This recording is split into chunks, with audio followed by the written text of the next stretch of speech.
everyone. Hi once again. This is Roland from Muwado, and we're very happy to have you here for our final webinar in what has been 2 months of learning about storytelling and all the different aspects and how to become a fantastic storyteller online.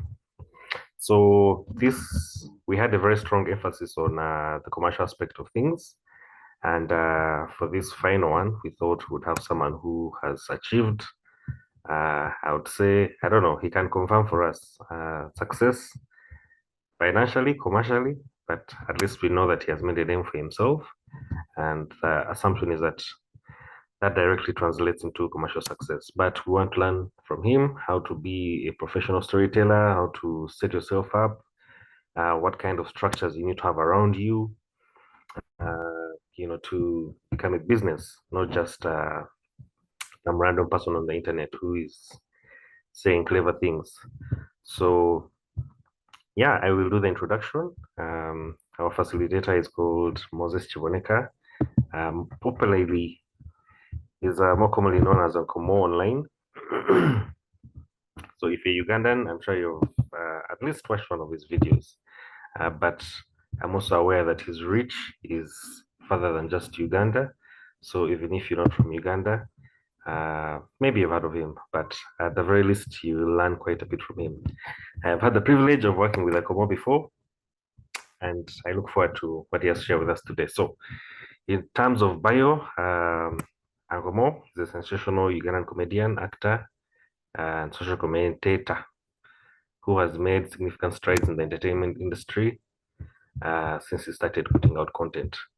And also, he's an action mechanic. We might see him on YouTube in the costume and think it is just an act, but he actually knows how to work on cars. So he has leveraged platforms like YouTube, TikTok, and other online platforms to build a substantial following. And his content includes skits that resonate with everyday experiences of Ugandans and Africans. And his work has not only entertained, but also sparked conversations around important social issues and global issues. Nkomo believes in the potential of technology and social media to transform the comedy scene in Uganda and Africa. And yeah, we look forward to learning from him. Nkomo, if you are ready, please unveil yourself and yeah, talk to the people. No, I'm very glad to be here. Thanks for the invite. When you reached out much earlier, I was excited to be here to share with this webinar on a number of issues. Mostly the one we're sharing on today. I hope we shall have enough time. But yeah, very glad to be here. All right, so guys, this session is going to be different. There is no one way to brand oneself, and I don't know, we're all from different countries and different ways of storytelling. So, to the best of his knowledge, Nkomo will try and answer your different questions for those who have followed his career, who know what he has been up to, and have kind of different specific questions regarding to their own storytelling journeys. You are free at any time to put up your hand and take on the floor to ask a question. So feel free. This is going to be an interactive session. The man has given us 2 hours, and you can see he's in his car. I think he has left a client's car, and now he's there sitting in it. Please make use of him. Nkomo, I'll start. Yes. At what point did you say to yourself, okay, this is becoming serious, and now what do I need to, who do I need to surround myself with, and how do I now make sure that this is a smoothly running engine that is able to keep on producing the great content and also just kind of attract the right commercial partners? Because you do a lot of ads. And they're very good ads. So, at what point did you realize, okay, this is now serious business? You see, first of all, for anyone in this business of storytelling, over time, unlike other professions like doctors and engineers that take 4 years, 5 years to, then you graduate, then you say that you're actually an engineer. Over time, as a fresh storyteller, it's a situation of shoot then aim, shoot then aim. That so many times you even think you were supposed to attract a certain viewership, then that viewership starts to refine itself over time. Now, being that as creatives or creators, as we know it, none of us really come out as fine products. We have done so much learning. We have done so much learning on the job. So it is going to be impossible that someone even knows who they are or what their brand is. It is something that you keep working on over time, and over time, different landmarks and things that keep happening to you start to defining your journey, and also giving you reasons to treat tomorrow differently. I'll give you an example. When I started to make content, my big brother is called Isaac Serwanga. He was very excited with the choice of content I'd gone for. So he called me one night and he told me, man, Ankomo, man, I like that video you did, but so that now we work on your consistency. The man was very invested. He told me, I need you to make like 10 videos. They just be there in line, they're in waiting. You just keep putting out one at a time. And it made so much sense at the time. I'd done like maybe 5 videos only. But over time, I've realized that the mold, the season, the place within which you have made that video, you have a certain set of skills, a certain limit in set of skills that you have for that day. So if you push out 10 pieces of content, you're only going to be as good as the good you were on that day. Now, I didn't know that then. And I find so many content creators that make like 1,001 episodes and they stash them away. It's not exactly bad, but it has the Achilles heel that most of us creatives, we're on the journey of refining the craft. So if you keep making too many pieces of content at the same time, your skill is limited to how good you were on that day.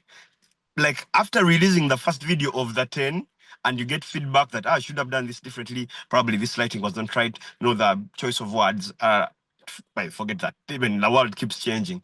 These days, something that was not sensitive on Monday, by Friday, it is too sensitive in media. You can't even say it. So if you said something in the vibe of 1994, but you expect to push out this content until 2025, you're finished. So in the end, you realize that you have to always and continuously keep giving yourself a chance to know that you're not your best version yet. Life is changing, you are changing, the world is changing. And guess what? We're doing this for other people. So you're studying how they respond to what you've put out and stuff. You're refining your audiences. The people you didn't think you attracted, you're attracting. You wanted to attract someone else, and now someone else is watching. And now that someone else who has chosen to watch has certain other needs. But you figure out that I'm actually more interested in making sure I attract that person. I mean, to answer your question now. After doing all that, over time, I started realizing that the people I was even trying to attract, there was into the bag getting into other people that I never thought I could ever attract.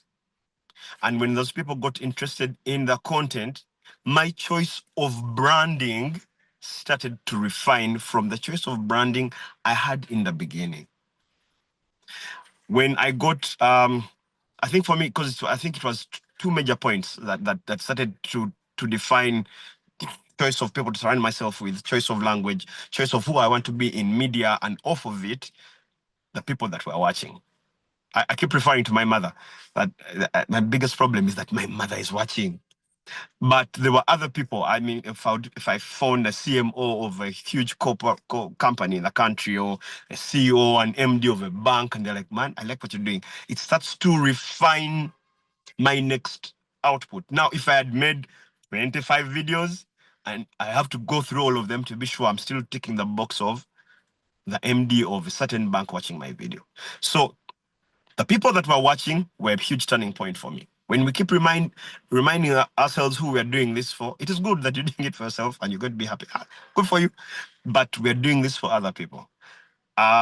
So for me, that, and I think I recently spoke to someone, I told them that the other moment that I think made me realize that probably I could be onto something was when I was nominated and eventually won the Janzi Award for comedy performance. I didn't set out to be a comedian. I just wanted to be a storyteller. I just wanted to be someone that makes commentary about society in a way society would want to listen. There's so many important messages, but if they're not packaged right, they'll just go over your head. I mean, it's very important to drink water, but if someone just passes your house outside and say, hey, drink water, guys, drink today in the morning, you will miss it. It's probably the biggest piece of advice you'll ever get. But if someone gets it from a point of curation, understanding how you take in information, understanding the things you care about to listen to, understanding how you spend your money, understanding how you keep your families together, understanding how important life is to you, how you love your future, how you've seen your past, how you know, and you get all those things into one basket to curate a message to just tell someone, hydrate. That's what gives us the place in society as creators of content. So for me, the turning point to define what I want to look out for, it was who is listening. Over time, whoever keeps listening keeps refining it. I mean, recently when I realized that I have more countries watching and the numbers are rivaling numbers in Uganda, I started now caring more about even the choice of content itself. That however much I find a certain story of Bujingo so exciting, if I don't have a regional spin onto the story dies on my lap. Like I can't do anything with it. So all those things keep defining you. And if you choose yourself to be someone who's going to keep learning over time, then over time you're going to be discovering who to surround yourself with, what manners, what disciplines and stuff to keep growing you as a creative. Komo, thank you for this. It's a process. I think then now you have arrived. You are the guy. People know who you are, and brands are throwing the deals at you. How do you enter these negotiations? Do you have a manager? Do you hire a manager to kind of do this stuff for you, or are you also business savvy like that and you do things yourself? Do you have a red card? What are the kind of necessary things you need to have to be business ready as a storyteller once you have arrived and people now know you?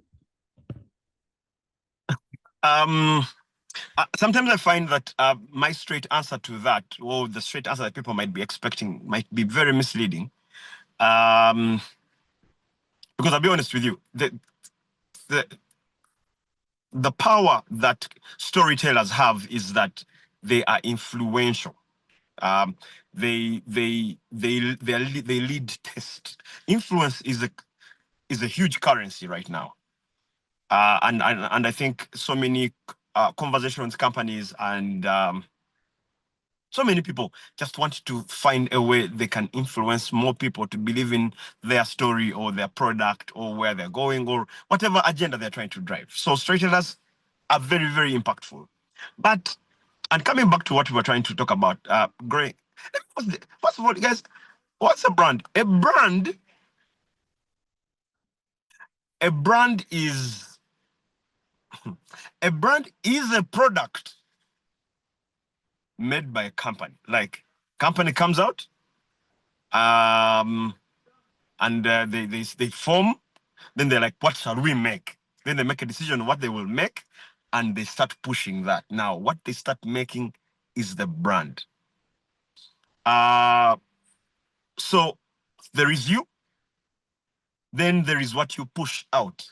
That thing that you control. You were just thrown on us. We didn't even ask. But then you start to do things that start to define you. So brand is essentially a, for lack of a better word, a narrative, a narrative you've chosen us to see you as, an impression, you know. So it comes down to how it touches us. however much, however energy, because sometimes you talk to people and they're trying to defend quotations or billing or their rate card, and their biggest foot forward is, but you see, I have this number of people. We're going to do this work over a certain number of hours. Plus, it took us so much training to get to where we are. And whereas all that is very, very valid, actually what clients pay for is how the work makes them feel. It's the reason why it's important to make a brand. Investment in a brand. Like there is your talent, then there is the brand. Those are two separate things. Your talent is what you perform when you come up on stage. But your brand is who you are when you walk onto stage before saying anything. That air you cause in your audience before you even start performing. That's how we feel about you. That's what we paid for. That it is so unfortunate and so unfair that someone will be like, Kabilem just does this. What does it cost to do a video doing this? You know, actually, he brings the message home quite easily that it is not what you did. It is about what it makes us feel like. You know, we are all MCs, guys who host events. We can be all MCs. We come hold the microphone and probably have similar jokes. It's the same wedding or corporate event. There's no special suit, tux, or made anywhere. We all have a chance of wearing the same things. But if you create a brand around yourself, it makes it easier for someone to say, our event, Uncle Mo was even the MC. Now, it's not because he has different vocal cords. No. It's because that person, okay, I don't even want to use myself, any other person, but that people keep mentioning in that kind of way, it means that they have created a certain way people should feel about themselves. And you need to detach talent from branding. After your talent becomes refined every day, there has to be an unintentional way for you to create a way people feel about you. You can be watching an ad for Coca-Cola, and the whole ad, people are cooking food. There's beans. Coca-Cola didn't even cook those beans. There's beans. Then they bring chicken. People start sitting around the table. Actually, Coca-Cola comes in a moment where someone even hits the button and the episode even powers. But just to create a way that when you want to eat food, and you a soda person, it's going to be easy for you to think about a Coke around your food pairings. So it is not, it has nothing to do with that they use special water from a certain mountain. No, it is the way they have driven the narrative of how it shall make you feel. So from that, it is important that people have managers. Managers are good because they help you focus on what you're good at. I'll be honest with you, I have no manager yet. The reason I put the word yet is because I want a manager so bad, but the manager has not shown up. And again, the manager that will make sure that the narrative of how my brand makes people feel becomes important, and it's the important thing to grow, because it is actually what people pay. I mean, I already even said that. It's what brings in the money. It's not the finest jokes you will make. It's not, no, it's a certain narrative that when we see him, there's a certain thing to expect. So yes, I have a red card. Yes, because we are over making decisions on your brand, you start to, it's important to make decisions on who to work with, make decisions on how to build, because so many creatives have a building problem, but they have a building problem because they have tied up themselves in the quantity side of things. And they have not tied themselves into how much influence does this do. Yes, we used, what's that very expensive camera? Is it called Ari or something? Yeah, I'm telling you, even if you shoot your video with a calculator, but it makes people feel the things you want them to feel. That is what they pay for. So we have to. When I started making content, I wanted to make a lot of money from it, and in that moment, it didn't happen. I reached out to so many brands to try to get collaborations with them, and they turned me away. And I'm glad that at that time they did, because I scaled back and I said, you know what? If it won't give me money, I need to find another thing that satisfies me from making this content. And that's when I discovered influence. Like, if I can make this content for 100 people and they tell me, make us another one, I'll make another one and keep making another one and keep making another one. So the influence will make me happy. I've just made content for, this is going to be the 5th year. 5 years later, I realized that what I was looking for is actually what people are interested in. And it's actually what people will exchange for money. How much does the voice influence culture, lifestyle? And how much does it believe? Because I mean, I sit down and put these things together, but these are things I actually believe in. So I got off the trail of trying to make money fast and quickly, and I said, you know what? Let me. I hope it is something that can make someone's day better. Can someone talk about it? Can someone make a reference about it? Can I dig in so that I can be quoted? I care enough to make my lines memorable. In the moment, if I feel I'm talking things and I feel I can't have a pick out. Actually, there are videos we have thrown away and I've never put up, but because I feel I just rolled the camera and we didn't do our job. We didn't do. I mean, you turn on so many podcasts in Uganda here, even abroad, and a podcast of 1.5 hours has about 45 minutes of someone just saying, yeah, by the way, that's very true. I mean, it's something people should need to focus on, because that's very powerful. That was very powerful. Wow. Actually, if people watched our last episode, and you can go back and check our last episode, you will see that I'm telling you, I've not said anything, but I've just blown 30 seconds. None of my videos has that. We don't have so much time online. We are lucky there was a disease God sent and people had chance to be on their phones. Without that disease, it's even worse. So we can't work like that. So over time, you start to craft what your mold will look like. After you've put enough effort in that, it is very, very easy to start to get onto the road of billing. The first time a brand reached out to me, I called a guy who at the time during COVID, he was doing very well. His YouTube channel was doing very well. And I had seen I'd worked with a certain telco. So I called him. I'm like, man, how do we bill for these things? This is what that guy told me. He told me, Uncle Mo, in the market of making content, who's doing what you're doing? I said, there's no one I know in the country right now. No, there's no one I know. So he sent me a text and asked, so why do you want to bill like them?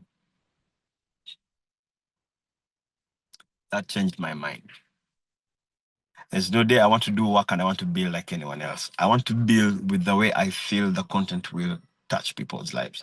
If it won't work, and there's brands I've told, if this doesn't work, don't pay. Yeah, like if it doesn't do that, because we have put all the equipment, we have got sound and lights and a sound mixer, a good camera and what. Those ones anyone can have, anyone can afford. I see people not starting to make content because they don't have a camera yet. They're getting tied up in they look like the expensive things, but they are actually the easy things of the content. And those are easy to bill for. Everyone knows how much hiring a camera or lights or what. But do you know a warehouse where they sell content?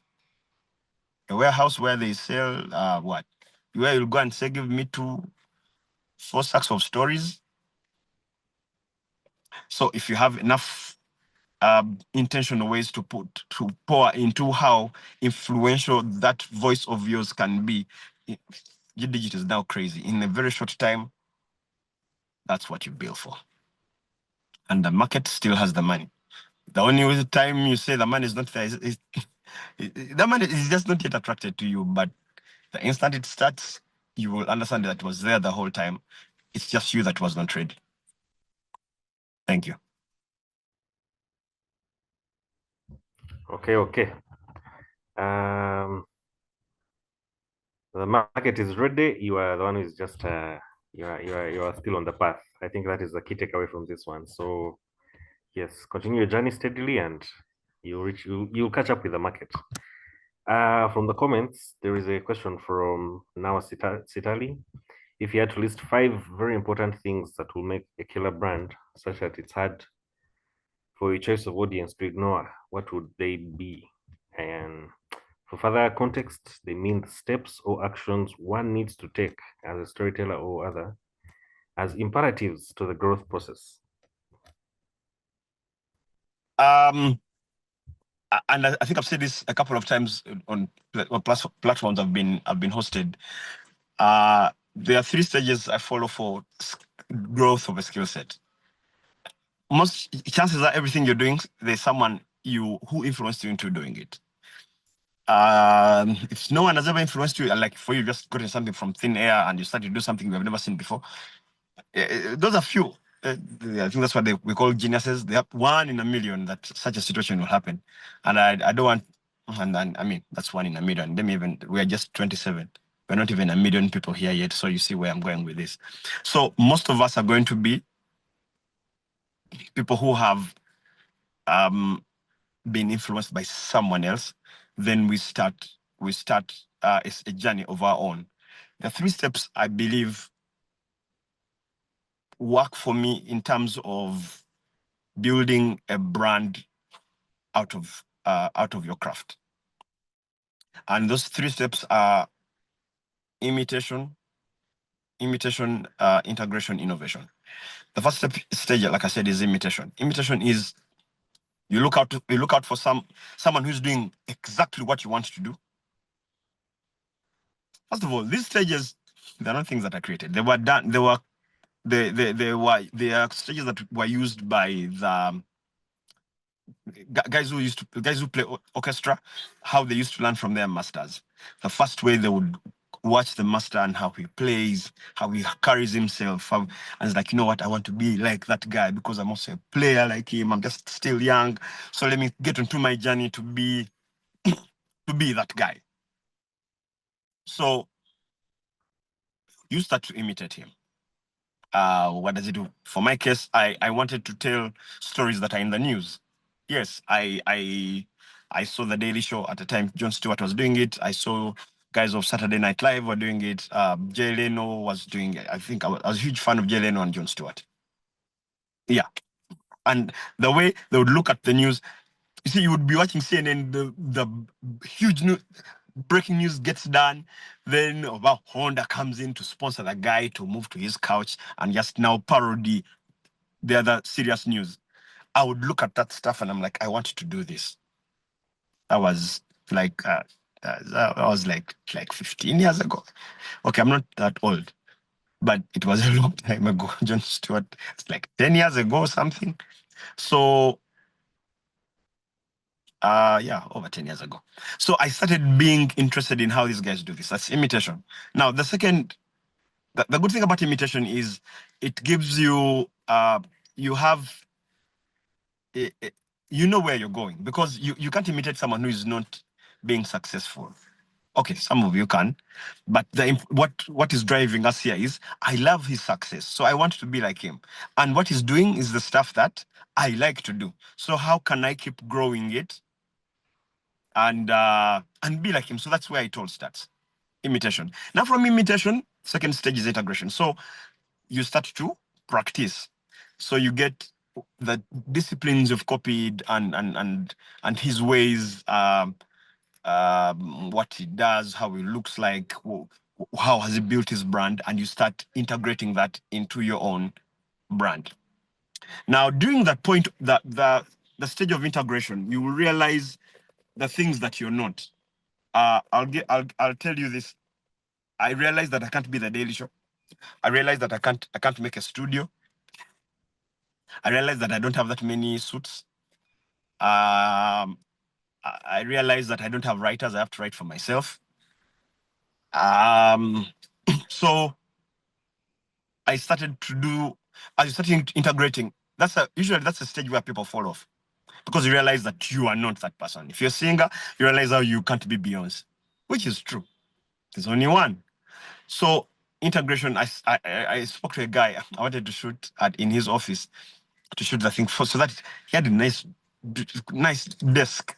So I would just have to set up lights and a still camera somewhere, and we start rolling camera. Then I start looking like the Daily Show, and I'm, hey guys, welcome back. Now you see, I told you about it. The same way Jay Leno would speak, the same way Conan O'Brien would speak, the same way Saturday Night Live guys would speak. I wanted that so bad. Then this guy, when I told him I want to come and shoot at his office, he told me, man.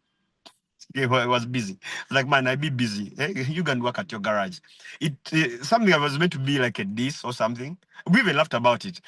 But later I realized I can actually just go and shoot there. One, I won't need costumes. I just have to be in one costume, my overall. I won't need lighting. We just have to make sure we shoot during the day. Shoot under the sun, get done. What else?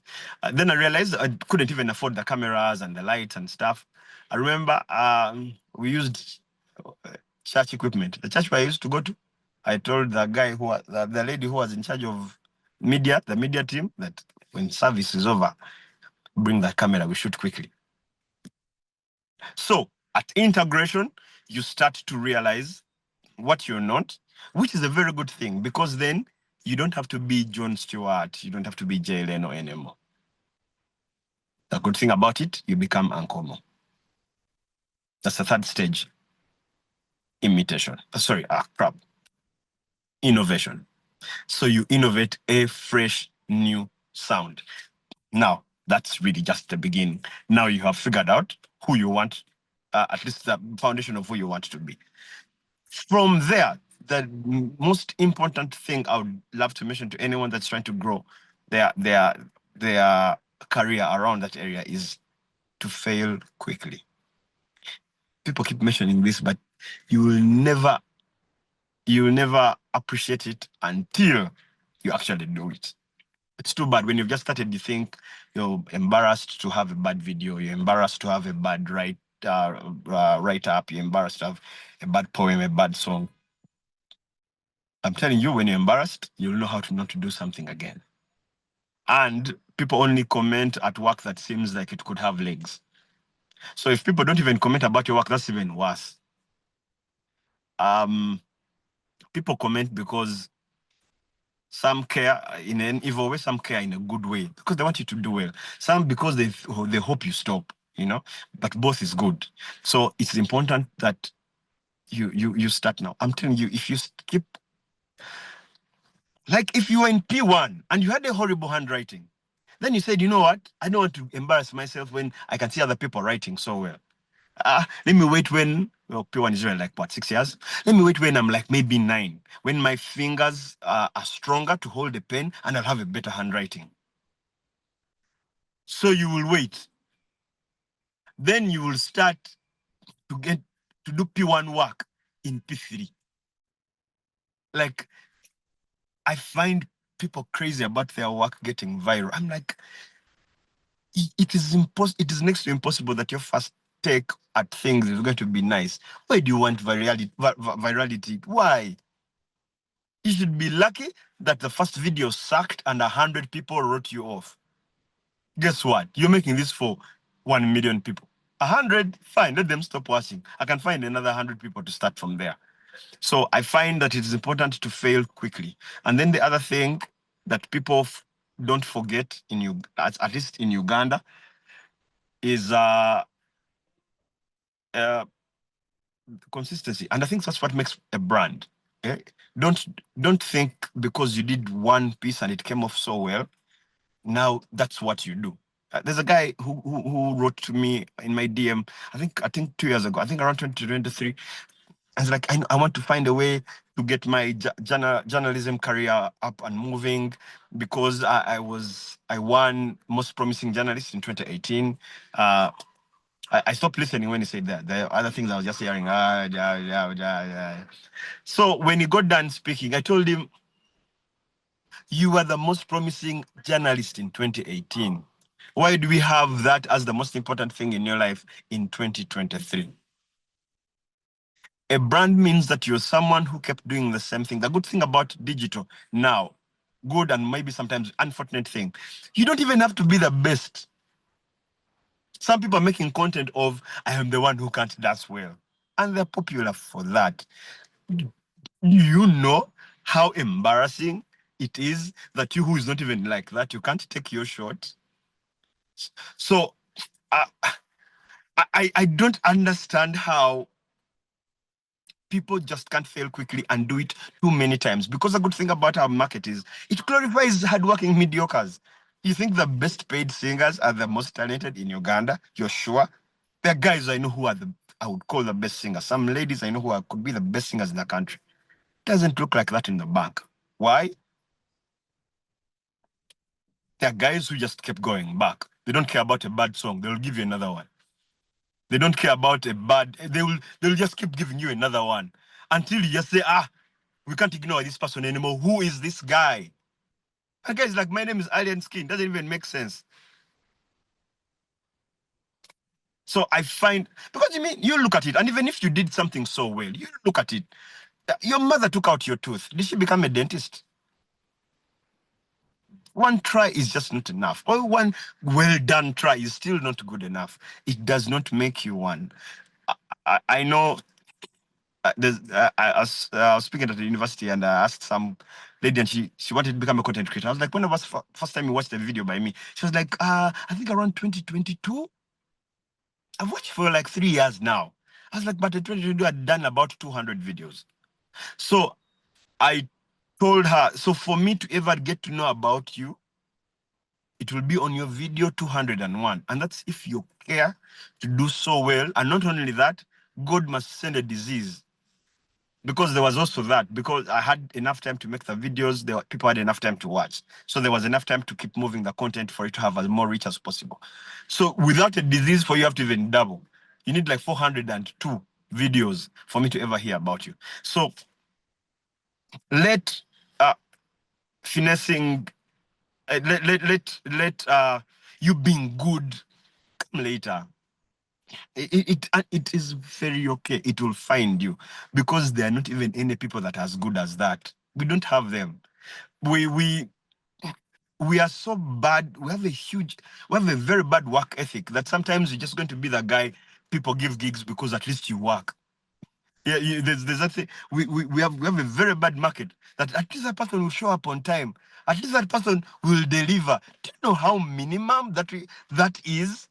Like, you're just a guy who will actually do the assignment. That's the market you're dealing with.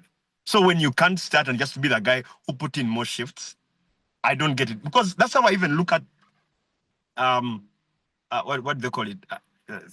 Luck. What we refer to as luck. I think luck happens. Hard work is the best way to work smart. You just put in as many shifts enough so that when the wheel of luck comes, it finds you are still there. Then also the other unlucky days were there, but they didn't work. But even when the lucky days come, they find you still there. So people keep thinking, hey man, that guy is lucky. They just don't know. They just don't know where that guy is coming from. It's just a guy that did the things that other people didn't want to do. So I really believe in putting in too many shifts. I believe in failing early, and I believe in the 3 steps of building a skill set.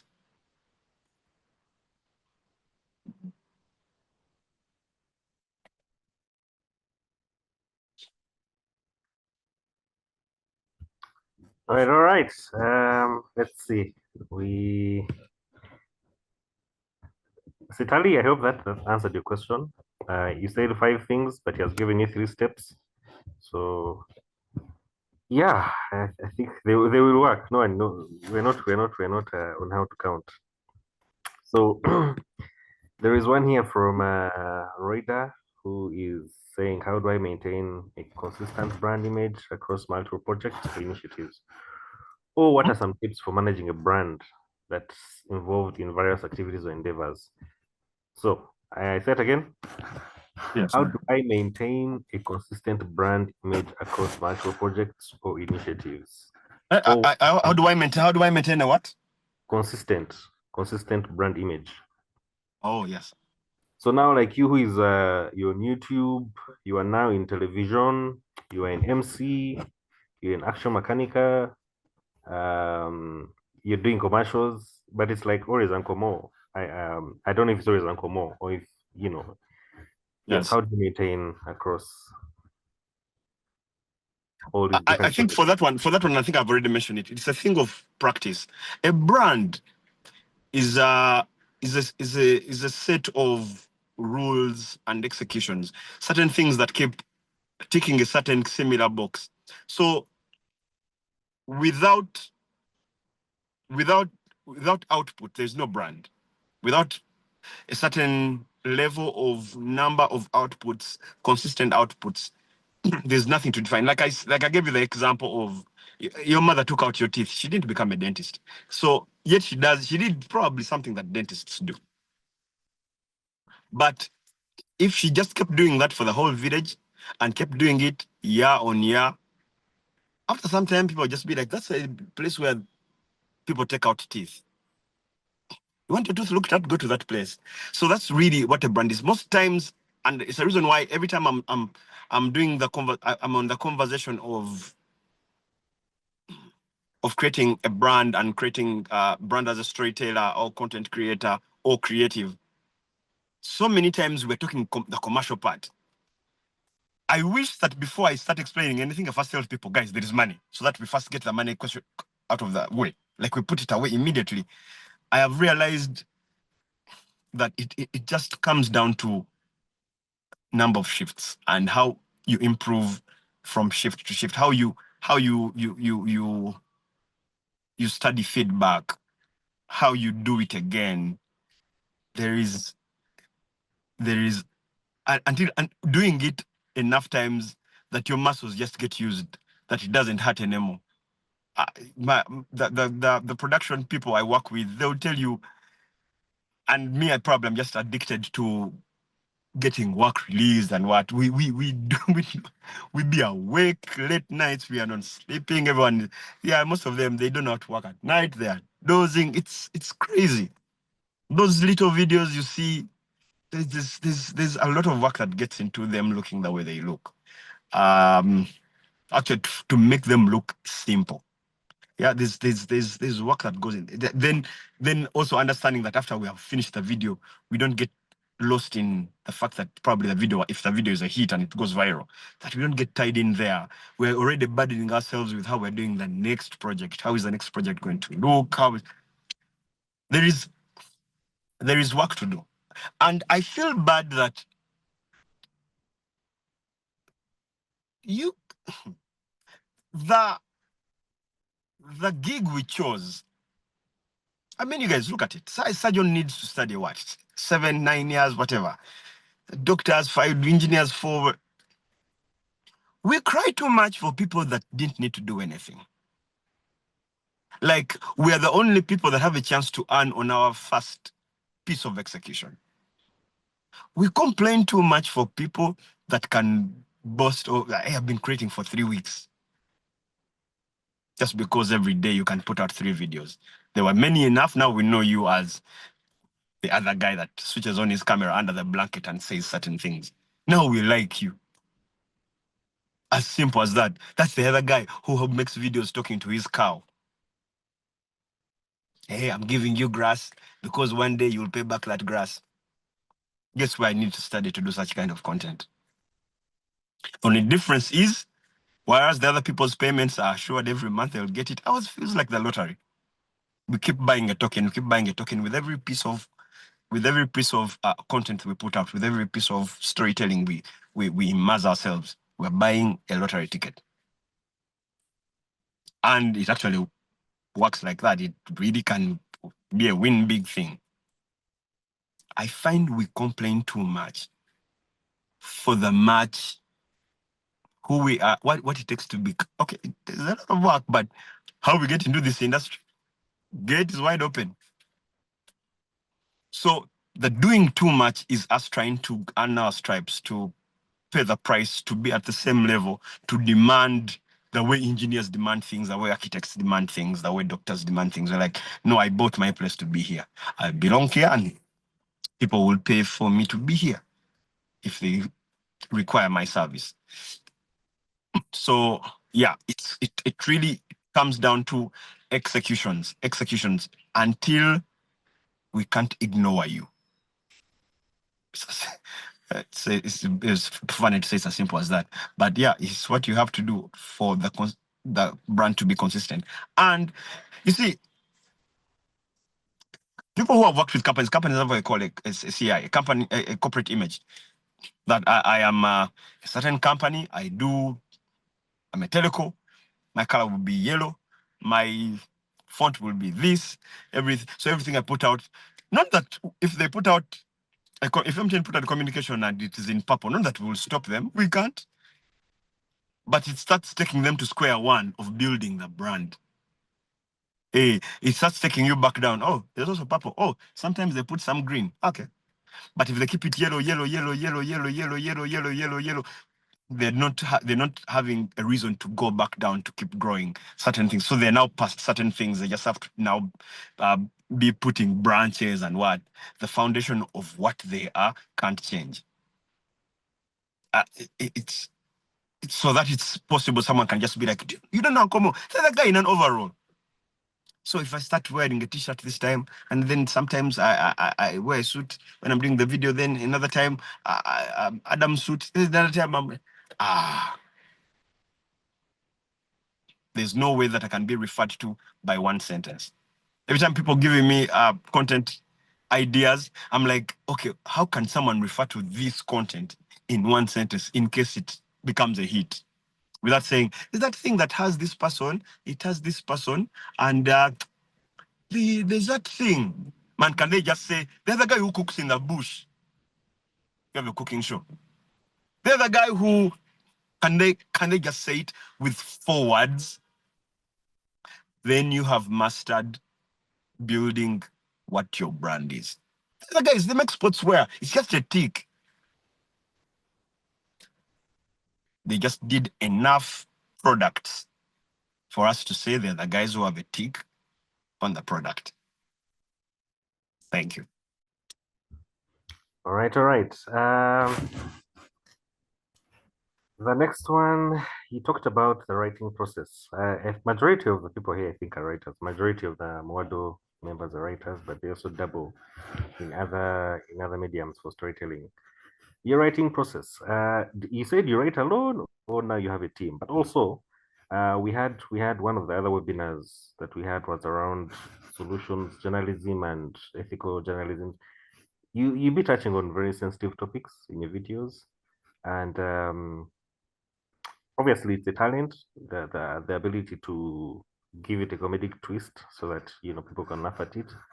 But have you misfired? How do you apply the practice of solutions journalism to your skits? I don't know if you apply it, but do you think about it? And how do you navigate that very blurry line of ethics and what can I and what can I not address? I've seen you apologize for something online and things like that. How do because they're very sensitive topics. I Yeah. think we can agree on that. First of all, it is going to be, you have to keep as disruptive as possible to stay relevant. The clutter is too much. There's too much online. If you're not disruptive, you're wasting time. That's the truth. You have to be disruptive. And now, being that you're human, it's very possible that from time to time, you'll make errors. But how do I deal with that? When I write a story, first of all, I find something in the press and I share with a few people, like 3. And I'm like, what do you feel about me doing a video on this? If they're excited, I do the video, I start to write about the video. After I have written about the video, the reason why writing is important for me is so that I don't end up making a 3-hour video or saying those things I told you podcasters say. So many ad libs that half the podcast, nothing was being said. Yes, also to avoid that. So I try to make sure that it's going to be a message-packed video through and through. So after they say the video can work, I start to write. After writing, I share that script with about 6, 7, 8, sometimes minimum 6, maximum 8 people. Okay, there are times when I've shared with even much fewer than that. But the reason why I do that is to test out my choice of language with them. And of those people, only like 2 are creatives. The other, so there's a conservative, there is a very church person, there's a loose cannon, there's someone who just loves my work. Anything I'll write, they'll like it. Then there's one that they think, like if I they're like, you can't, like I embarrass whatever I do, they will feel they're embarrassed because they've ever been attached to my life. Like, what are you trying to say? So I send to such people. Everyone, they're from different walks of lives. They have different ways they're attached to the work I do, and everyone pours into the feedback cup from where they're standing. 2 of the people who look at my scripts are actually abroad. So that I see how someone abroad looks at the video. My last video, I made a racial mistake. You won't see it. It had to be cut out. But you see, in the moment, the production team loved it. They died, fell those ends laughing. We put the video out for scrutiny for people who watch and proofread, and they're like, this might be fun in your country, but yeah, actually he told me, here in the US, this would be very, very racist. Now, without him as someone looking at the work, I would have never seen that. It was something on Chinese people. It was really funny. You guys will never get to see it. So I had to cut it out. But that happens to all the videos I just share with people who are extreme sexist. People will pick up on small things about gender, and if I've made a mistake on those things, they will easily point it out. But sometimes not because I am bad mannered or have a bad tongue like that. Sometimes for how I've been raised and our culture, there are things that we were not told early that they are wrong things to say. We keep learning every day. So the reason I keep sharing, one, because this work is not mine, it's for other people. So I share with 8 people is okay. I'm meaning the video to be watched by 100,000 people. What is 8? So to navigate the issue of not being in trouble, I try that. And by the way, and even doing all that, it is possible that I'll make a mistake. The time when I started practicing that, I put out a video on if Jesus lived in Uganda. It was one of my early videos that did very well. But I had some very religious people, someone mentioned them. There are people who are very religious, like they know when Jesus is going to come, what the time, they even have tickets. There's such people, they were like, man, we don't talk about God like that. And, so from that moment, I started to understand that probably I have a huge responsibility on my hands and my talent. And now it is important that I exercise a high level of accountability. So, going back to what I said in the beginning, when you know who is watching, it's very easy for you to know who you want to be when you're attracting them. So, yeah. Okay, and the part where it's already out there and then you're getting the feedback in real time.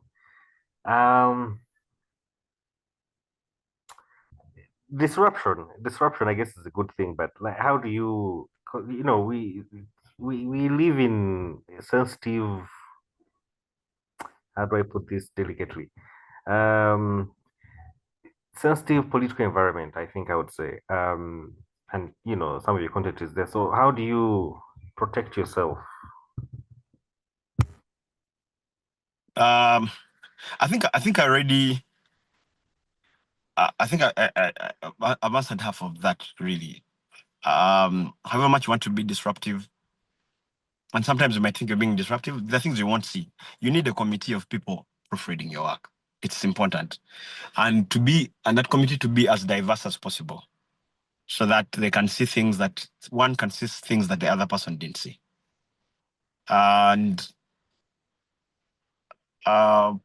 also to know, you see, from what I said, that we are in this business to do as many pieces of work as possible. If the idea is horrible, you let it go. I mean, you're in this to do 10,000 executions. You let it go, so that you have enough people to look at it.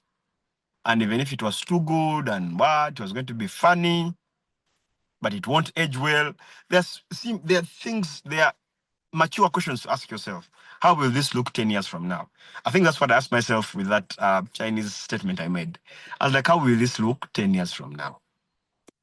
And yeah, and someone told me, yeah, I think that might not age well.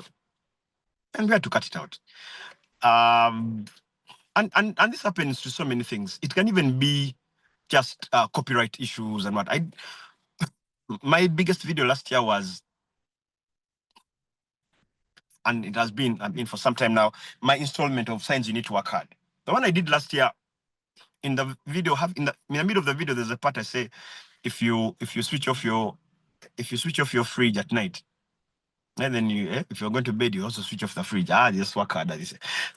But in that video, I put that every time you switch off your fridge, your tomatoes and vegetables, the fridge tells the vegetables, you must continue this journey without me. Now I used that audio from what's that anime? Kung Fu Panda, is it? Yeah. I have to leave. You must continue this journey without me. La, la, la. And after putting it up, the owner of the audio reached out and said, you can use it. I like how you used it, but we shall share the money of your video. So it was up to me. Am I ready? Sharing is not even, and it doesn't even put it. Because the person is too big. I mean, it's Disney. Person is too big. They were taking 80% of the money of the video. 80%. So it was up to me to want to stay disruptive, because so many people loved that part of the video, to want to stay disruptive or to make money. So I chose, let me just say disruptive, let me let the money go. So I chose the content. So hitting misses is beyond saying wrong words. It is touching material that is not originally yours. It is wrong language. It is referring to people's faith in different ways. Man, it is too many things. But being that I work with several brands, and going back to what I said earlier, the people that are watching, and then the people that proofread the work, all those are things I've put in place to remind myself that I have a higher responsibility on how my content affects people. If you don't have that, you're in the wrong place. All right. Rashida has one. How have you dealt with an unhappy or dissatisfied client? Do you worry about this affecting your reputation and clients not trusting you to work in the future? How do you remedy this? Do you refund? Do you, I don't know, do take two? A dissatisfied client. I think it has happened to me, but because the first, I made there's a piece of content I did for a bank about starting a project without enough resources. And I was in the toilet. And then after I get done doing my number 2, there was no tissue. Then the bank had a huge conversation was, how can you make a piece of content in the toilet? How does it look on our brand? You see, coming back, what brand means. And not even the brand, I was just a brand associate. The video had to come down. I took it because the conversation started escalating too much. I was like, like I said, the business to make sure I make as many videos as possible, that I had to take it down. The conversation didn't have to be too sour, because I have done, it helps when you keep doing too many things, so that one execution that has a bit of unnecessary salt can be forgiven. The other time when I've had a complaint from a client, I released the video for a brand, so I take it to the client for review. And the comment from the client was like, this has not made me laugh like the other one. I was like, which part of my contract had the part, then after you've made the video, then we laugh? Like, I find that the laughing part is the extra. The fact, what is important for me is that I communicate first. So that happens. There's a certain level of pressure that my content starts to have. Like I said, I didn't even set out to be a comedian. It is certain videos maybe that people are like, man, that guy is funny. That people find the content funny have turned my character in the space as that of a comedian. So there's that. There, I have a very recent one. Yes, I think I've had a happy client.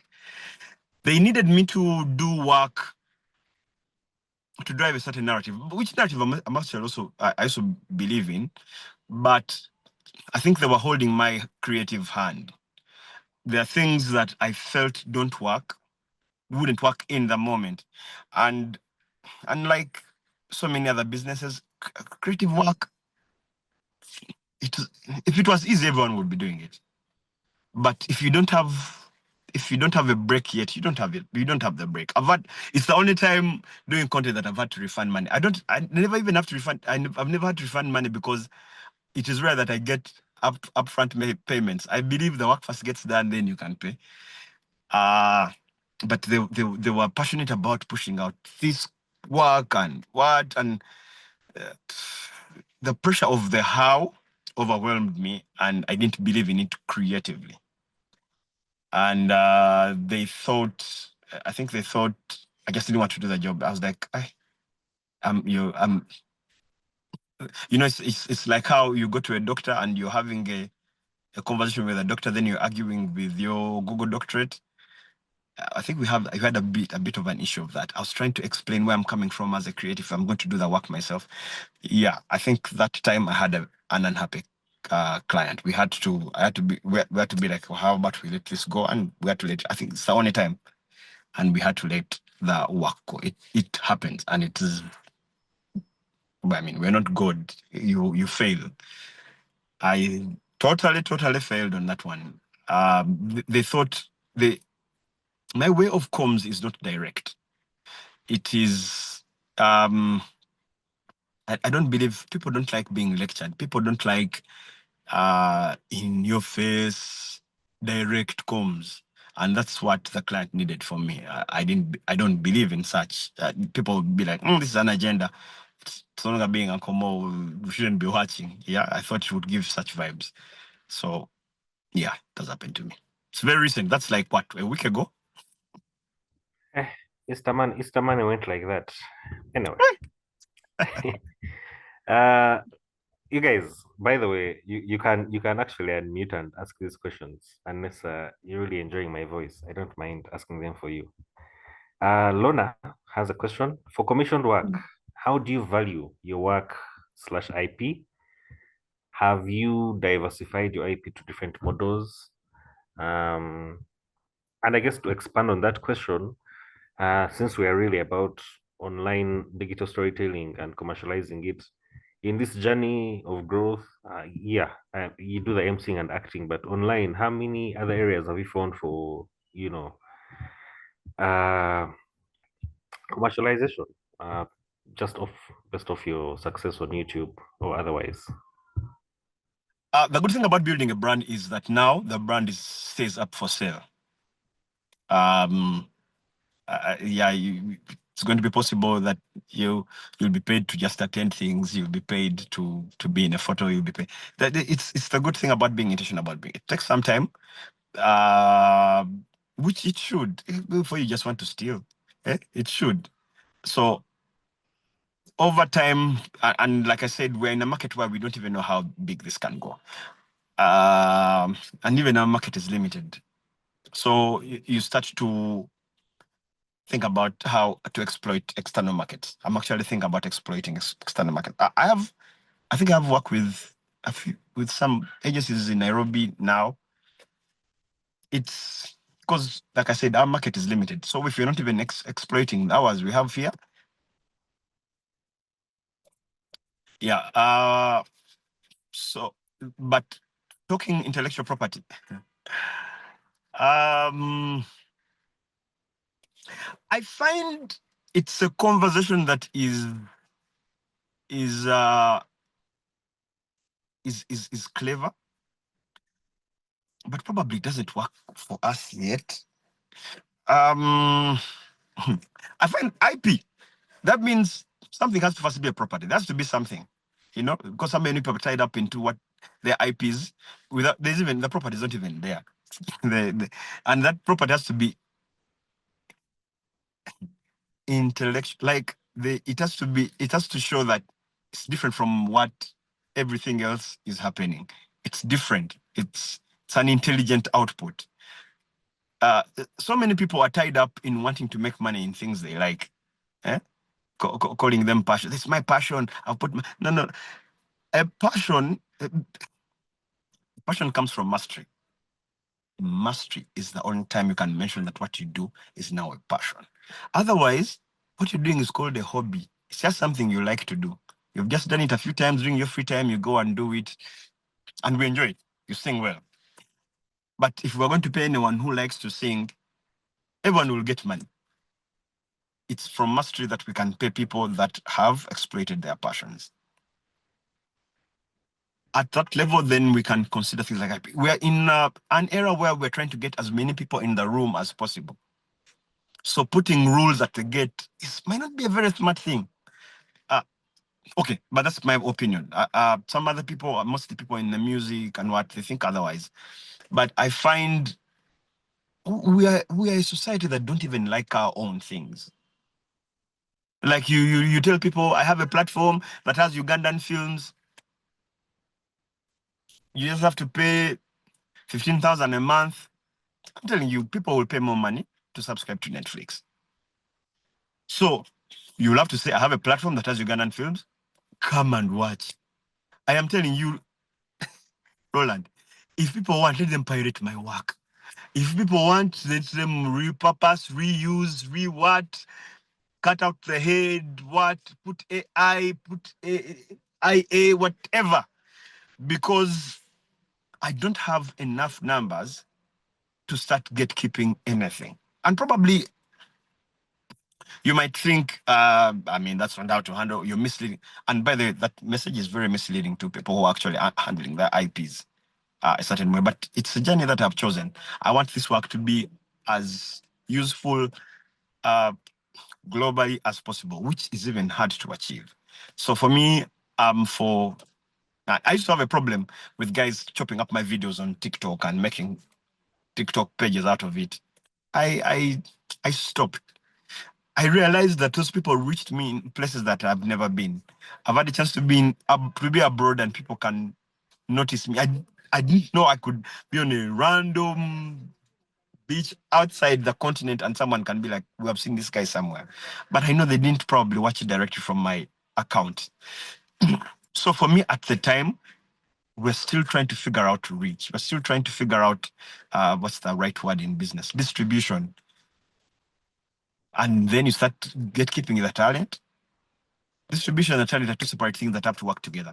You have to figure out distribution as crazy as possible. You're the same guy sponsoring the post. When other people get the post and just start throwing it around, you're telling you, stop throwing out a post that is not yours. You're from Kawempe here. Sometimes you don't even have data. You have a problem that someone has shared, come on, let them share. It is okay. Okay, that's what I believe in. The whole, we are not yet, the market is too small to start, even the money is, to start putting gates and what, we just have jobs to do. Just do enough work to a point that the people who are resharing or reusing your content, they're overwhelmed with posts. They have this one, they have another one, they have this one, they have another one. Now me, what I do now, there's even brand work. So when they started using repurposing, now the things they have to put out is brand work. When they find the brand work, they're like, okay, but this video is funny. Then they end up putting a post up for Airtel, end up putting post up for apps. And then, yeah, overwhelm the people abusing your IP. All right. Some people from Kawempe ask why you are picking on them, man. Anyway, you will tell us the story of you and Kawempe and what happened there.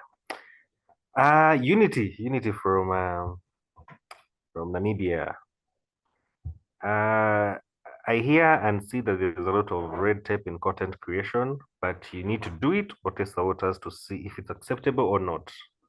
And with the sensitivity being such a big issue nowadays, will we be able to continue with content creation in the future? Uh, yeah, are you feeling cancel culture? Are you, what's been your experience around that? And what does that look like for the future of content creation? I was watching another comedian I like very much. I think Chris Rock, and he was talking about selective rage. Cancel culture cancels who they want to cancel. When they want to cancel that person. But I've realized that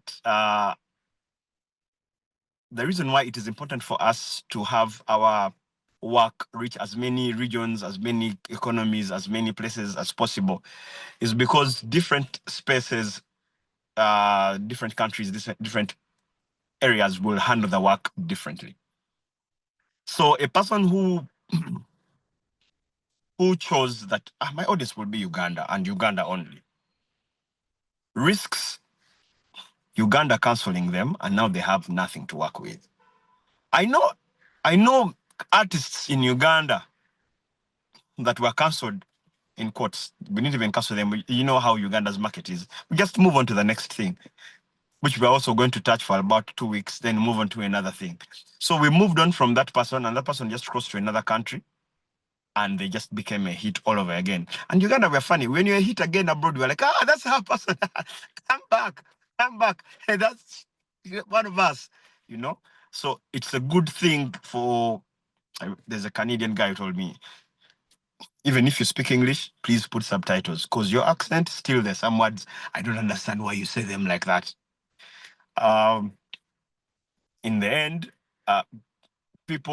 so many people who even wanted to relocate to Uganda that they were watching this content as their window to look at the country. So I believe it is important to be to be cognizant of what the what do you call it, the bad places to touch are, but you can't protect yourself so much. But importantly, I find that if you have many people, many geographical reaches for your content, it becomes safer for you. I mean, your mother, or even a country can cancel you. So it should be possible that you switch off that country, then the other countries keep taking the brand until that country comes back. Yeah, but I find the culture, though there's a time it was worrying people too much, it selects out people. So if it's your time, it's your time. It's like death. It can be like, hey, why is that we are the ones dying? Others were dying. You didn't complain. It's not your chance. You also first die. So I think it's a selective thing. Yeah, and it's one thing, you just stay ready for if it will ever come to you. But the best thing to navigate around it is, can you have as much reach as possible beyond just selected areas?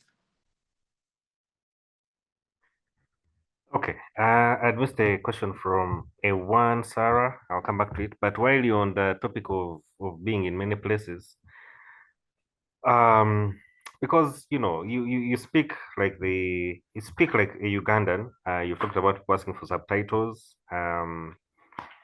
Beyond the online, beyond the online space, where it's easy to just kind of cross boundaries, because everyone can access the content. What opportunities have you found outside of Uganda? Has there been an intentional process for finding opportunities outside of Uganda, or it's just one of those, things that's happening organically, as the brand and the reach grows? Yeah, then I'll ask Sarah's question next. Again, guys, you can also ask to unmute and ask yourself in case you want to.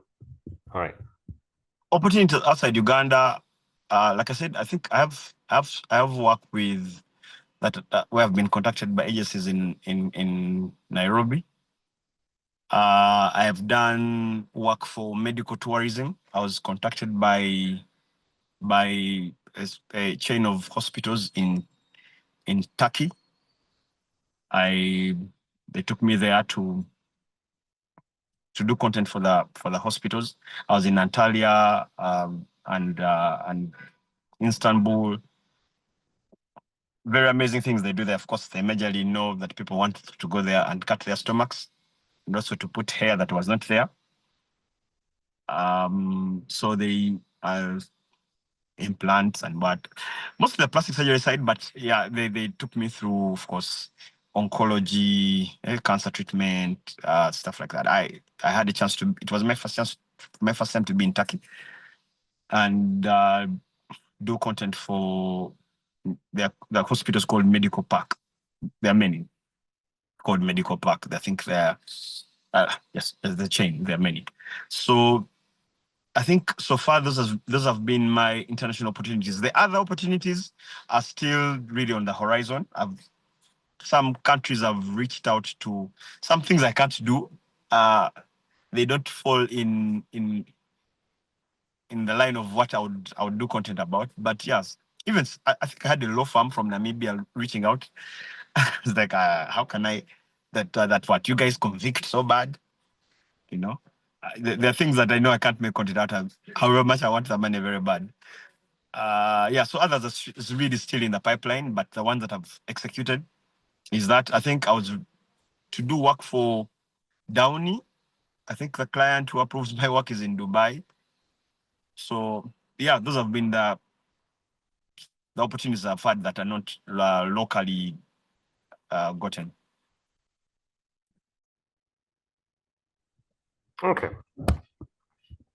So I guess the answer is these I just happened organically because of the success of the brand, not that you did anything to actually bring in these clients. No. The instant you have to do that, of course, it harms your bargaining power. But I know I want to get away from that and have, if I could have an agent, so that I have an agency that deals with that when they know people have a need and they don't know about me, because I know my distribution has not been that good that people everywhere should know me.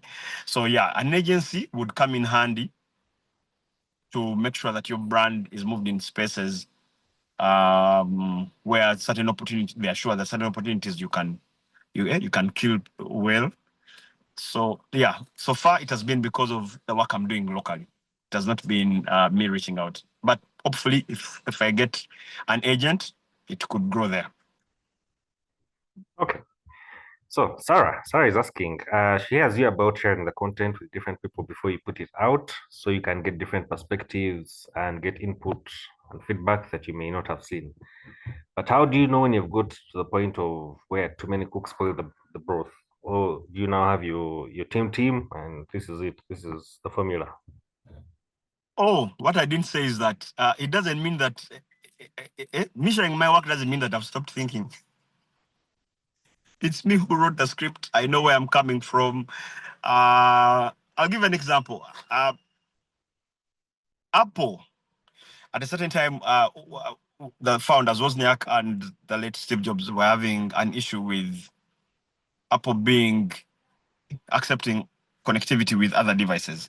And Steve Jobs was very clear that much as when we're doing these things, we're looking out for the things people want to feel. We are responding to what they want. I think we're not going to go overboard. There's no play you've been in the theater. You reach in the middle, then you ask the audience, how do you want us to finish this play? Being that now you don't like this character, how do you want us to end SARS? No. Sometimes, of course, there's feedback I get, and I'm like, that feedback is because you're not me. But it's noted. At least I'll say, I had it, I just didn't take it up. But still, I give them a chance to say these things, because sometimes they actually tell me things that I didn't see. Sometimes they just say things because they're really not creatives. So they maybe help me frame a line better. Sometimes they need to get they're like two people that are very slow. They're like, I sent to them specifically to know which joke is, and they know I'm not even backbiting them. If they're on this, they know. I tell them, I send you because I know you need me to say that joke 4 times. So it's a reason why you're reading through this, so that you tell me how early the joke landed. So yeah, sometimes they help you frame how you want to do something. And no, they are not cooks. They are critics. I stay cooking. Okay. Yeah, come on. Seems this car that you're in does not have AC. Anyway, you say you do not have a Because manager if I turn on AC, you won't hear me. I know. I'm just feeling for you because man, I can sweat. But it's okay. We are still happy you are here, despite the circumstances. Now, Yeah. Corey wants to know. You say you do not have a manager currently. Does it feel overwhelming to do the creative work and admin as well? Because many creatives say admin work can sometimes take over the creativity, and yeah, I am one of these creatives where that admin work becomes too much and now the creativity dies out. Then her follow-up question is, do you have a niche of industries you work with, and what criteria do you use when choosing to work for a brand? First of all, yes, admin work can really slow you down. I really don't let it slow me down. The only problem is I have brands that keep calling me, when are you sending the invoice? I'm like, man, I didn't send.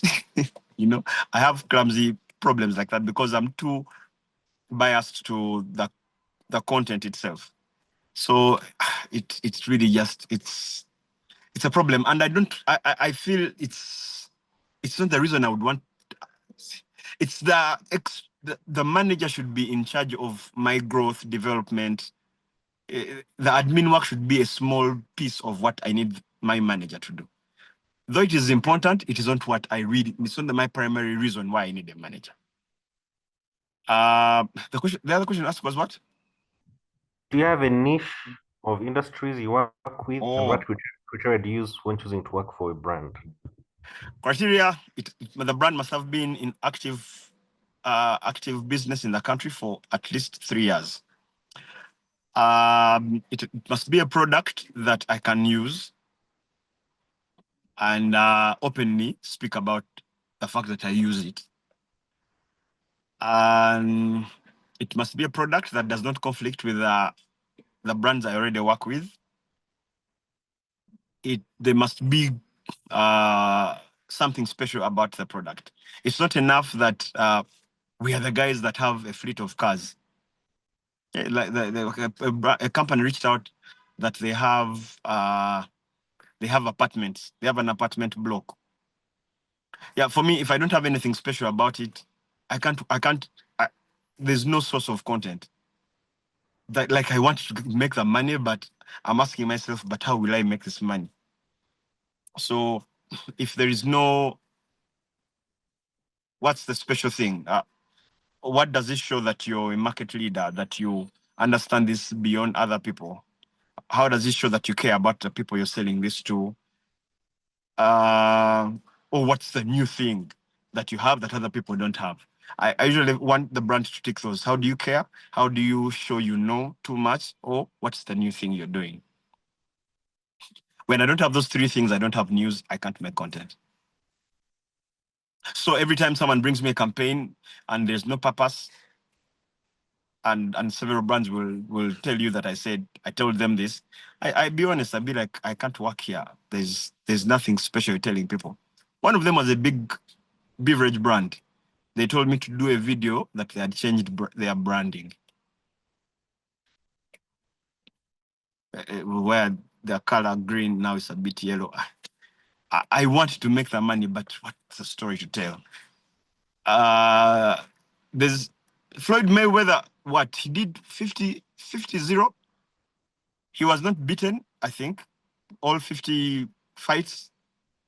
You know why? He always going to do the ring with people he can beat. He fought Manny Pacquiao much later when the guy was old. I was like, now you're old, now come.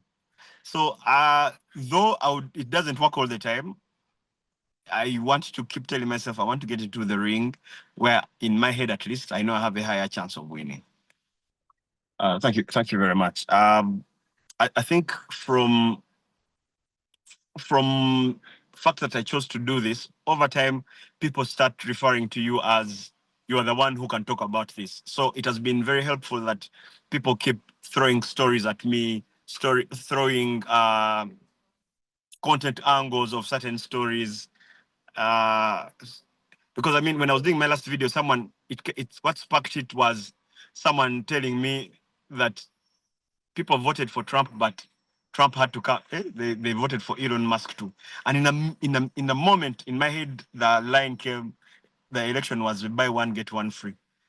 And I was like, I should make a video about how America's election was buy one get one free.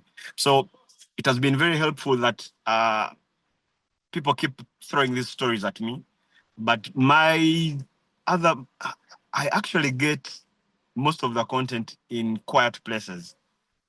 I believe a lot in solitude. Whenever nothing is happening, the creative comes. I can't exactly name how it happens. I'm a believer. That's a part where I'd say there's a part then God takes over. Because there's times when the idea comes and I'm like, where did that even come from?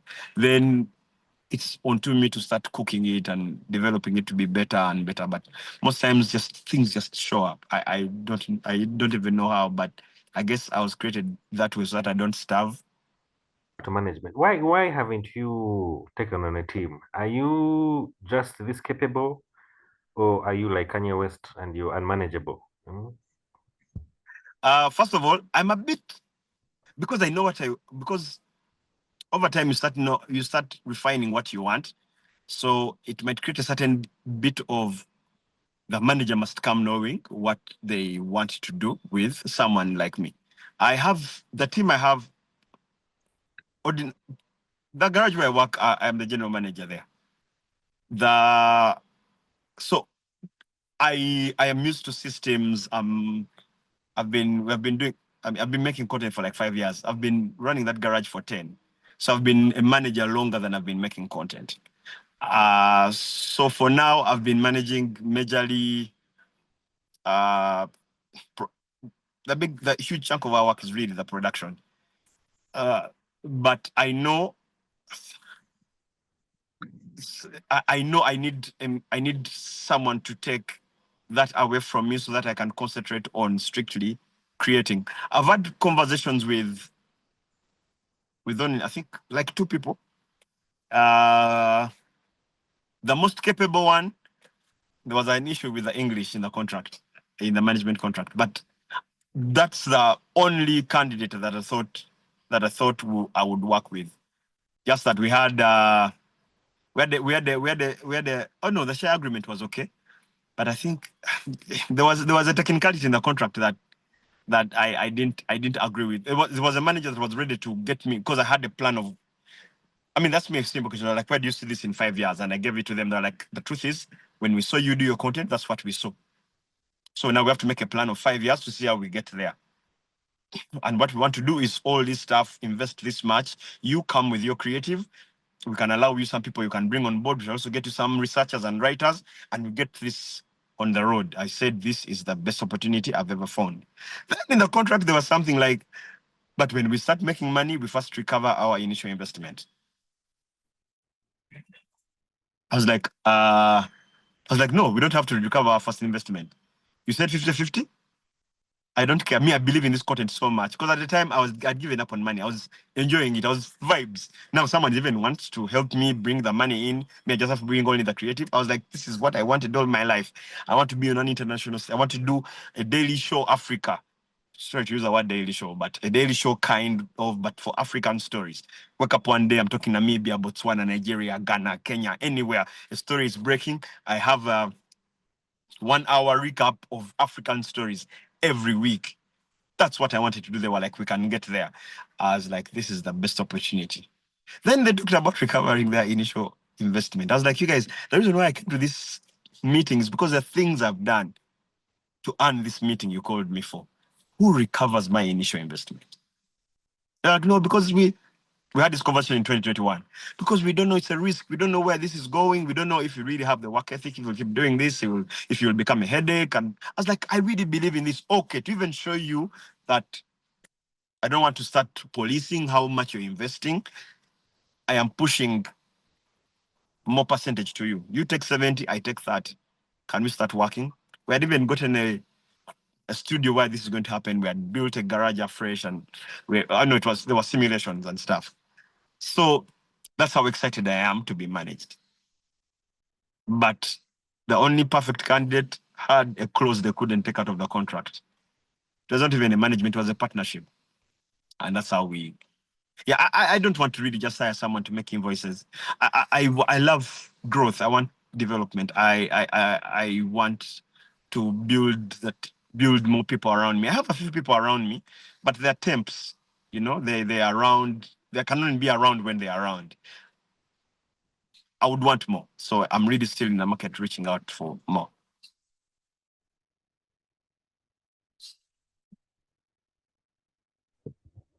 Carol, I saw you unmuting yourself, so I don't know if you have a question. But as you decide, you can unmute if you do have one. As you decide, I have a follow-up regarding that. So then, obviously, you have the work ethic, and they must be beating themselves up over this, whoever they are. They are lost. But this work ethic, what's how do you go about organizing your life in such a way that you're still able to do the content and the various things? Because now you're emceeing, you're acting, and you're managing the garage. So what's your strategy around this? And I'm assuming you're also quite out there as a celebrity has grown. We are now seeing you turning up in tuxedos in all kinds of places. So, I'm sure there's quite a bit of attention. So how do you then just kind of manage all of that so that you're still able to, what's your strategy around time management so that you're still able to produce and live a life, you know? I know for a fact someone has to master the art of delegation and the art of multiplying yourself. Because we're here talking, but of course the garage didn't close. There's someone on my team that is actually, I think, editing some work right now as we're here speaking. Being that I'm not a live performer, we're here doing this webinar, but it's possible that someone is watching my video. So we have found ways to multiply so many things around me so that they can keep moving as I keep doing other things. But of course, it doesn't take away the fact that at any time when you start being too good at something, there is always something paying the cost, the price for that. Every time you're good at something, you're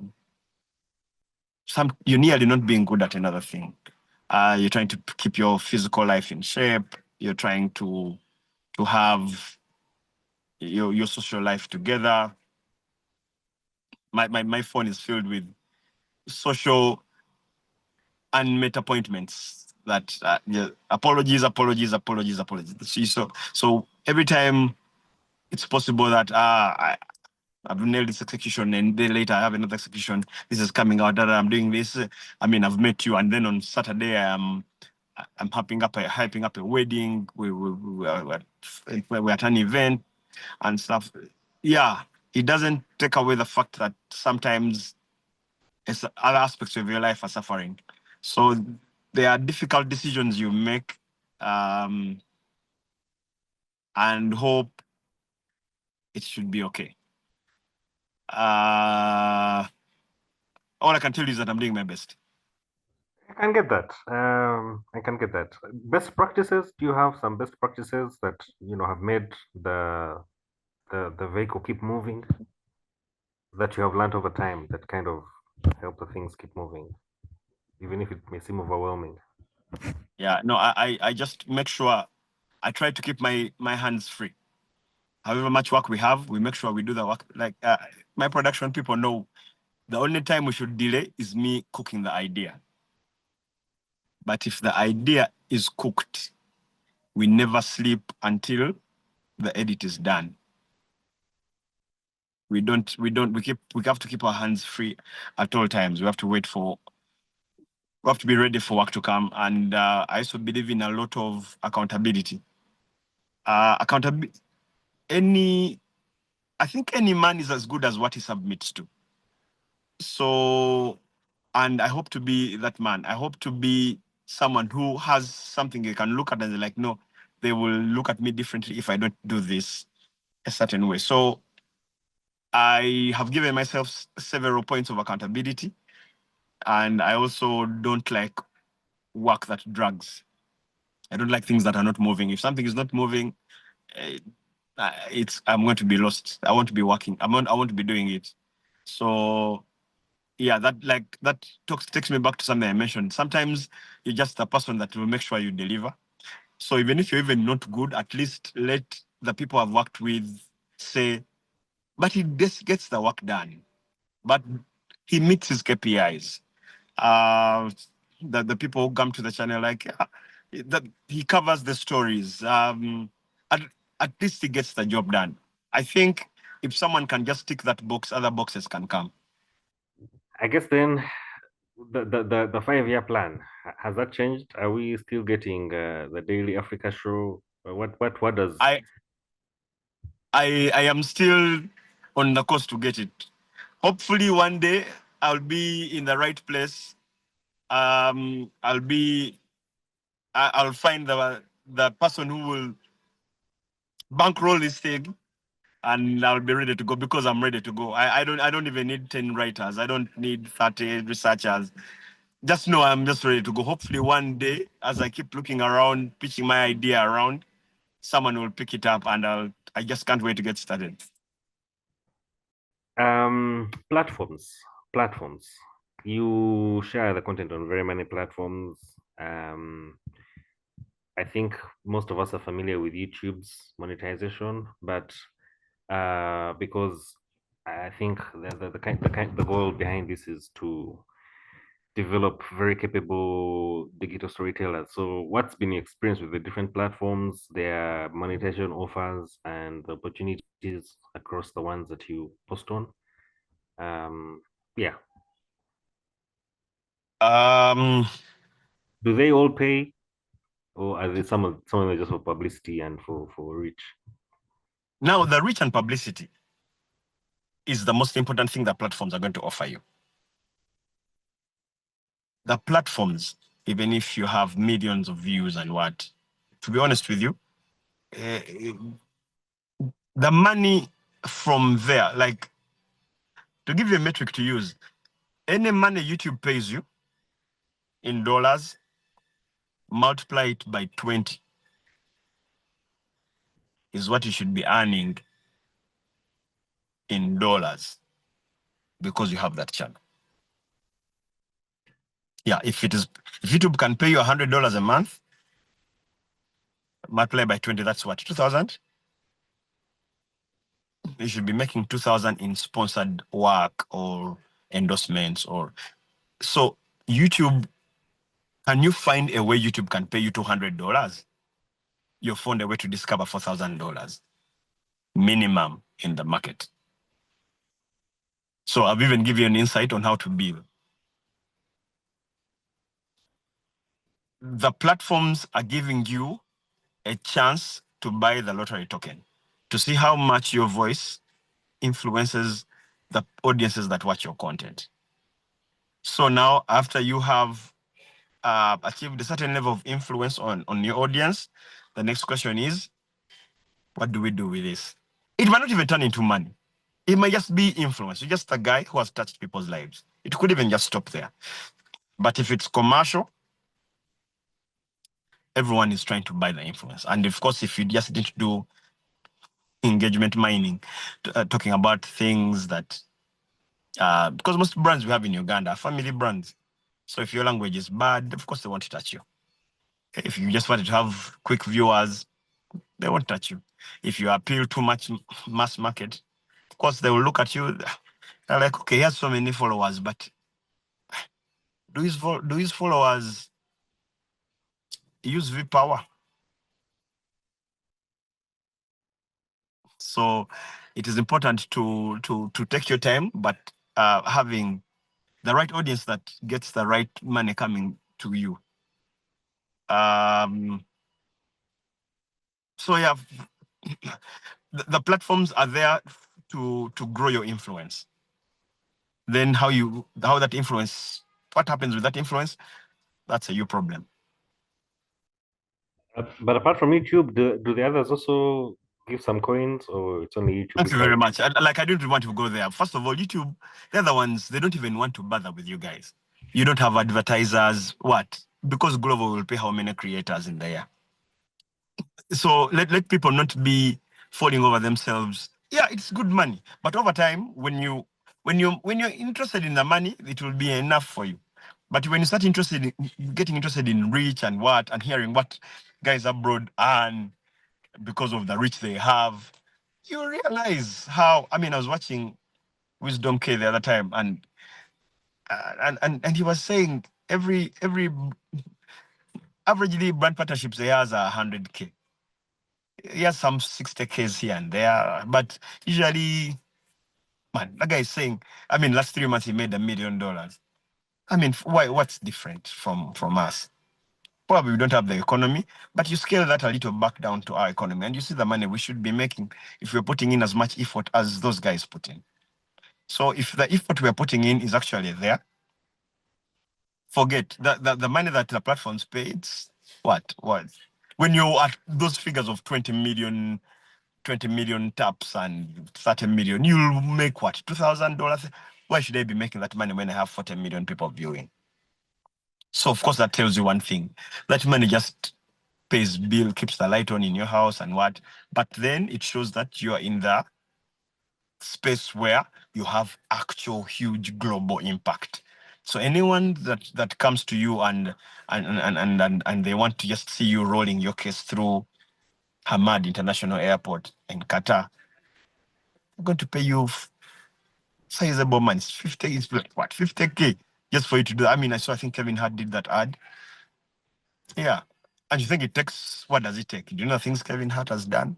That man was in everything. He ended up showing up everywhere.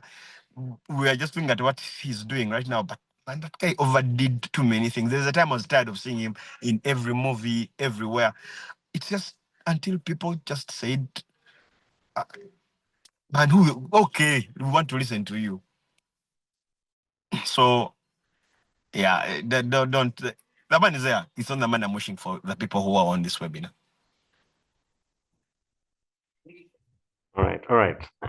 So build the audience, and then the money is from other places, not the platforms. The good money.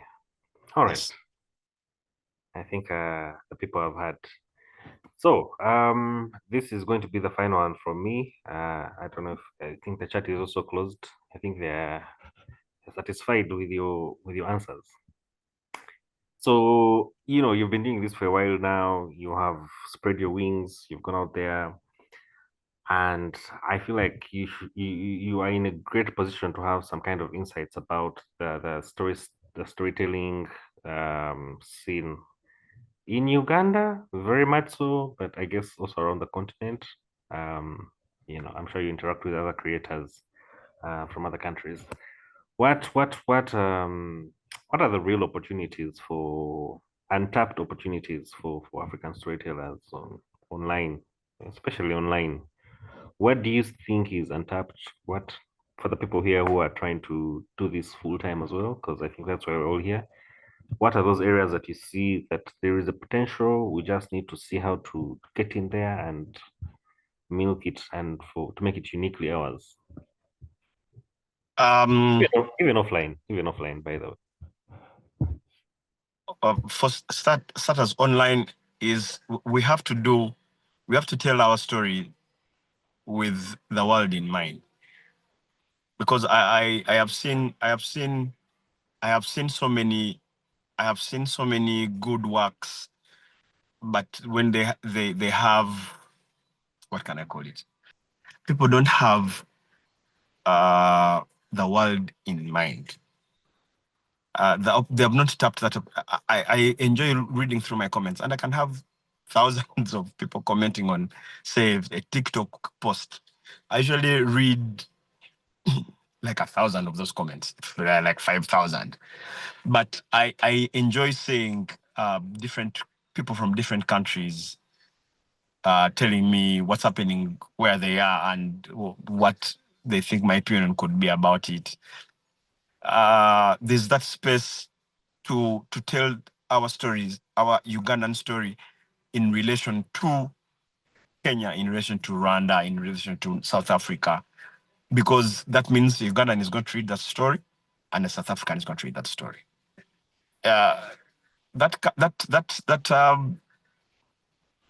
Those people that were going to manage me, where we fell out on the English, they told me, after they'd watched, I think, about 4 videos I'd done, they told me, stop getting tied in the insider jokes. Make sure whatever you talk about, someone out of the country can easily relate. So yeah, I know you're interested in what Full Figure did and what, but if Full Figure cannot appeal to Malawi, find another way to address her without having to use her, because she doesn't cross the border. Okay, if she doesn't cross the border. And for me, I think that was a turning point for my content. My first videos, I remember I was targeting a few local things that were happening that everyone is targeting, and they give you quick growth, but they don't appeal everywhere. You'll just have quick growth that is there, because they told me you're going to grow quickly, but then you will stop. The other one is a bit hard. You'll take a little bit of time, because the algorithm doesn't favor you like that. It first gives the video to Ugandans, then it has to give it to other people. Yes, but the possibilities of how big it can go is billions of people. Yet if you're tied up down in the stories here, you're going to be a niche creator or niche writer for Ugandans. And that stops somewhere. I remember he gave me, I'm even beating about that, but it's called Julius Chaze. I remember he even gave me an example. At the time, he told me, do you know the biggest song on YouTube with YouTube views in Uganda? At the time, it was, I think, Shiba Karunji. And her song across the year, it had, I think, about 3 million views. Was it 3 million views? It was a hit during that lockdown. Now she was like, now let me give you a song that was hitting on the region. At the time, it was Zuchu, is she called Zuchu? That song, Sukari, Suka. It had, I think, about 15 million views in 30 days.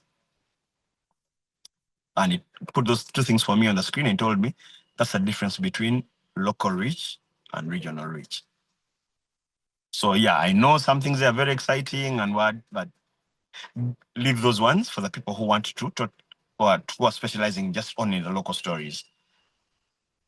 The English you're using to speak and kind of satire choosing to go for is going to grow better if you're addressing things that have a regional and global touch. You're going to start small, but who knows? Just keep trying. That's how we're here. Okay. And with those words of what? I won't say wisdom, but nothing. Okay, wisdom. I'll give it to you. With those words of wisdom, I think. I want you to know that we have a life outside this webinar.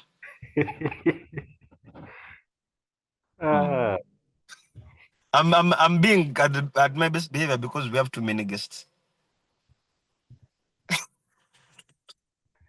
Kawa. Come on. Thank you very much. Thank you very much. I think with these 2 minutes we can just we can finish now and release you. I think I saw someone trying to, I don't know if that is producer, but yeah, you can attend to them. Unless there's any last burning question, any last one, we shall give it maybe 5 seconds. Rebecca, you have unmuted. Maybe that was by mistake. Okay, if there's none, thank you very much. I know I have learned something about this process of maintaining a very clear and concise brand that will ensure success. And I hope people will use these lessons. So typically at the end of these webinars, I forgot to tell you this, the facilitator gives the participants an exercise that will help them begin the process of, applying the lessons that you've shared. So sorry for putting you on the spot, but if you can think of anything, something that they can actually put out as a piece of work, a piece of work out there based off what you have shared today. So if you can think of something quick, hit them with that, and then. No, to be honest, like what I've said from the beginning is that all I know is that there's only work to do. So every time I've been invited to a podcast or an interview, because so many people they want their things to get moved. They're like, "Hey man, come and share with us." I usually tell them after we've spoken, I give them the next. I'll be like, "I'm going to give you 6 weeks from now, and I'm going to come to your thing, but I should come to the 10th installment of whatever you're doing." So I would be very happy that 6 weeks.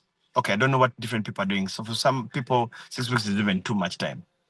But I kept, I just keep saying, just give me 10 in a month and a half, 10 installments of whatever you do.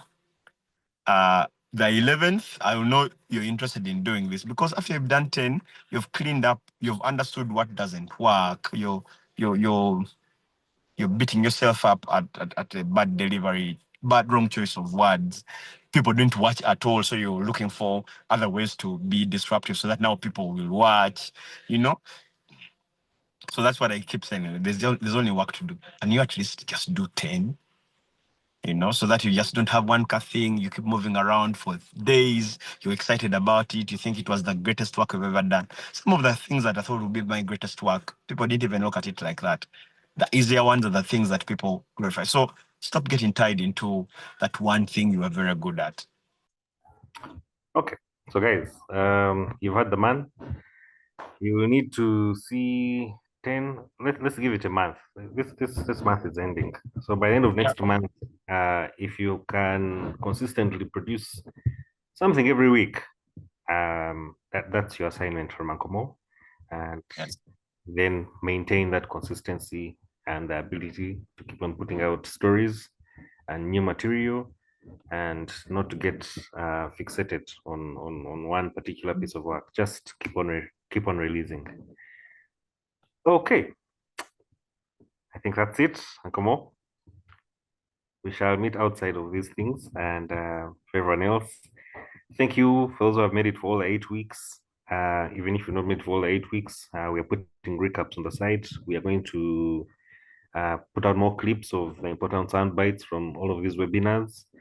And yeah, we appreciate. We have more activities coming up in the coming months. So keep your eyes out on the platform and keep on telling the stories.